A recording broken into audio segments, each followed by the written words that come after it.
Le saviez-vous? Une vache tuée selon la loi juive, sans étourdissement et sans souffrance, c'est ça un abattage rituel.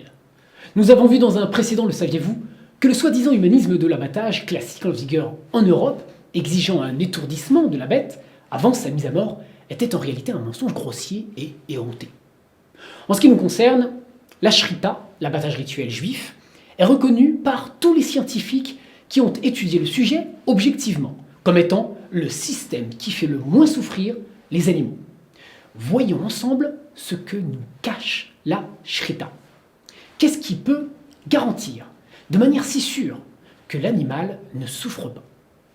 Alors, pour commencer, les règles techniques de la shrita, il faut le savoir, constituent un véritable cahier des charges. Les règles de l'incision sont très précises. Pour que, si possible, l'animal soit mort avant d'avoir pu souffrir, l'incision doit être effectuée avec un instrument extrêmement tranchant et en parfait état. Le couteau, chalef en hébreu, est en acier. Sa longueur est égale à 2 fois la largeur du cou de l'animal, pour pouvoir pratiquer l'incision sans interruption. Il n'est pas pointu pour ne pas risquer de perforer la peau au lieu d'inciser. Avant chaque saignée, il faut faire l'épreuve du couteau sur le fil et sur chaque face du fil en passant l'ongle et la pulpe du doigt. Le tranchant doit être parfait.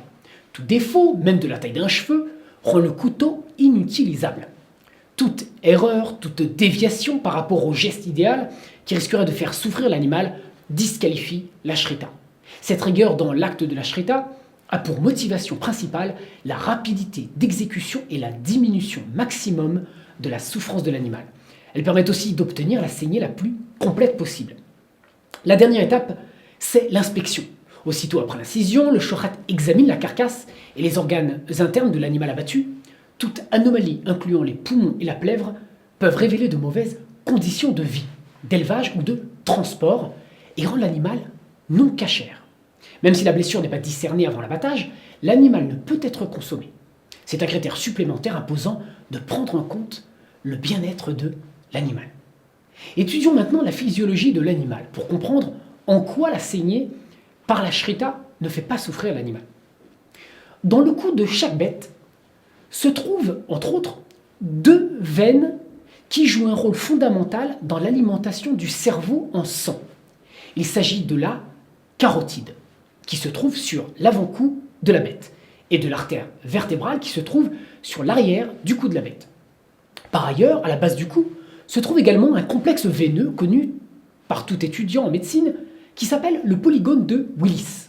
Il s'agit tout simplement d'un carrefour veineux par lequel passent les 4 veines qui alimentent le cerveau. Il faut savoir que si le cerveau représente 2% du poids total du corps, il consomme 20% du sang en circulation dans le corps. Tant qu'il est alimenté en sang, il est alimenté en oxygène, il peut fonctionner. Lorsque les artères jugulaires et carotides sont sectionnées lors de la shrita, l'artère vertébrale n'alimente plus le cerveau.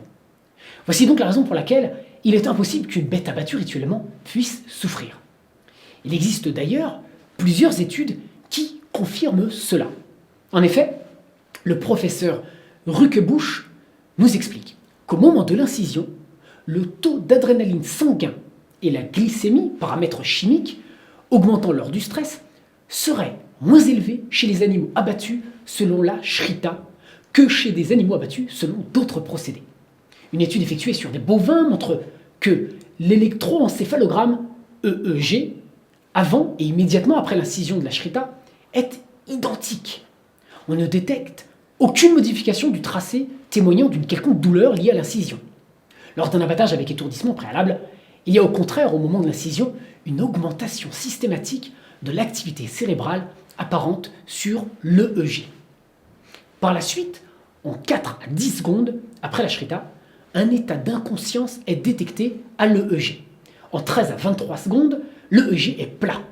Au contraire, lors d'un abattage après étourdissement, l'EEG plat n'est atteint que plus lentement.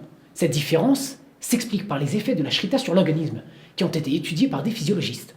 Plusieurs facteurs indiquent que la shrita provoque une anoxie, un manque d'oxygène, très rapide des cellules nerveuses du cerveau. Le cortex, centre de la douleur, cesse donc de fonctionner.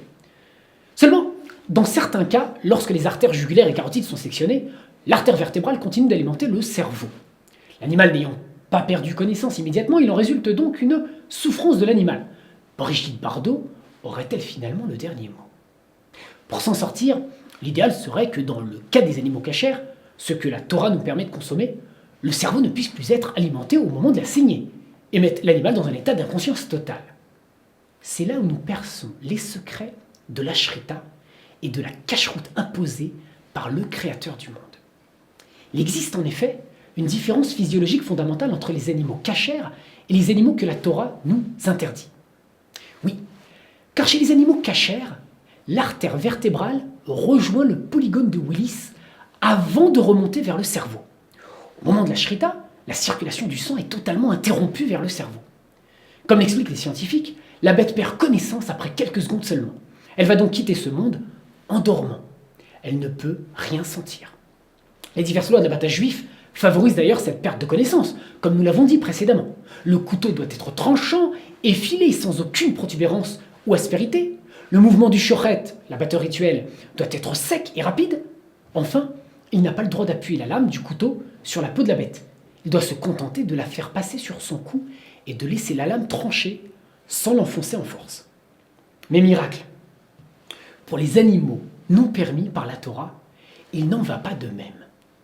L'artère vertébrale ne rejoint pas le polygone de Willis. Elle poursuit sa route vers le cerveau, par l'arrière du cou, comme c'est le cas pour le cochon ou bien le cheval. Donc, si on leur appliquait la shrita, ces animaux souffriraient horriblement. Les anti-shrita ont raison. Il est interdit de faire la shrita au cochon et au cheval. Le procédé est cruel pour ces animaux. Ils ne pourraient qu'en souffrir. C'est d'ailleurs la raison pour laquelle la Torah nous a interdit d'en manger. Nous voyons ici une légère modification physiologique qui ne peut qu'être l'œuvre du Créateur. Il y a ici trop de perfection, trop de précision. Nous voyons par ailleurs que la nature a été fabriquée pour marcher selon la Torah. Car comment expliquer que les animaux qui nous sont permis et que de toute façon nous ne pouvons manger qu'en leur faisant la shrita soient précisément équipés pour subir la shrita? La pression contre la shrita n'est pas nouvelle. Son interdiction figurait déjà au registre des mesures prises par les nazis dès leur prise du pouvoir en 1933. Les dirigeants du peuple juif s'étaient opposés à l'époque à l'adoption de l'étourdissement comme préalable à la shrita. Leur argument n'était pas que d'ordre halakhique, législatif. Il faut résister aux antisémites, aimait-il à répéter. Et au fond, les arguments des anti-abattages rituels frisent souvent l'antisémitisme. Le fait qu'ils pratiquent l'amalgame avec l'islam n'enlève rien à ce fait. En Europe, on s'était opposé à la shrita bien avant que l'islam ne soit répandu en Europe. L'électronarcose ou encore l'électroanesthésie ne sont que les noms scientifiques de pratiques barbares. En essayant d'assommer l'animal, les ouvriers ratent souvent leur coup. On ne fera croire à personne qu'il est tolérable de défoncer la boîte crânienne d'un être vivant, pour moins le faire souffrir au moment où on l'abat. Sur les affiches de la Fondation Brigitte Bardot, on devrait lire « Cet animal va être égorgé à vif avec cruauté et dans de grandes souffrances. C'est ça, un abattage classique. » Les exigences de respect, la dignité des animaux, de leur vivant et jusqu'après leur mort, apparaissent à de nombreuses reprises dans la Torah et dans toute la littérature juive. Par exemple, on peut trouver l'interdit d'abattre une bête et sa progéniture le même jour. L'interdiction de museler le bœuf pour l'empêcher de se nourrir durant son travail au champ. Le repos obligatoire des animaux le Shabbat. Si tu vois l'âne de ton ennemi succomber sous sa charge, garde-toi de l'abandonner, aide-le, au contraire, à le décharger. L'interdiction de faire souffrir un être vivant est un ordre de la Torah. L'obligation de nourrir les animaux avant de prendre son propre repas. L'interdiction d'atteler ensemble un bœuf et un âne, car leurs forces et leurs allures sont différentes. L'interdiction de la chasse comme loisir, l'interdiction de la castration, etc. En conclusion, la shrita est unanimement saluée par tous les experts qui se sont penchés sérieusement sur la question. On les comprend. La physiologie ne ment pas. Elle révèle des faits observables. Elle vient ici vérifier ce que la Torah nous avait permis de découvrir depuis la nuit des temps. Le peuple juif n'a donc aucune leçon d'humanisme à recevoir de qui que ce soit. À bientôt.